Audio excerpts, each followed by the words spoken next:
एक कपल युगल को शादी के 11 साल बाद एक लड़का हुआ। वे बहुत ही प्रेमी कपल थे और उनका लड़का उनकी आंखों का तारा था। एक सुबह जब वो लड़का तकरीबन 2 साल का था, पति ने लड़के के पिता एक दवाई की बोतल खुली देखी। उसे काम पर जाने के लिए देरी हो रही थी, इसलिए उसने अपनी पत्नी से उस बोतल को ढक्कन लगाने और अलमारी में रखने कहा। लड़के की मम्मी रसोई घर में तल्लीन थी, वो ये बात पूरी तरह से भूल गई थी। लड़के ने वो बोतल देखी और खेलने के इरादे से उस बोतल की ओर गया। बोतल के कलर ने उसे मोह लिया था, इसलिए उसने उसमें की दवाई पूरी पी ली थी। उस दवाई की छोटे बच्चों को छोटी सी मात्रा भी जहरीली हो सकती थी। जब वह लड़का नीचे गिरा, तब उसकी मम्मी उसे जल्द से जल्द दवाखाने ले गई, जहां उसकी मौत हो गई। उसकी मम्मी पूरी तरह से हैरान हो गई थी। वह भयभीत हो गई थी कि कैसे वो अब अपने पति का सामना करेगी।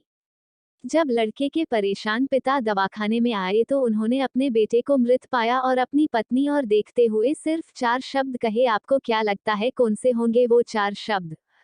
पति ने सिर्फ इतना ही कहा, आई लव योर डार्लिंग।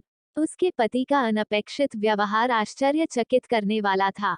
उसका लड़का मर चुका था, वो उसे कभी वापस नहीं ला सकता था और वो उसकी पत्नी में भी कोई कसूर नहीं ढूंढ सकता था। इसके अलावा आगे उसने खुद ने वो बोतल उठा के बाजू में रख दी होती तो आज उसके साथ यह सब न होता।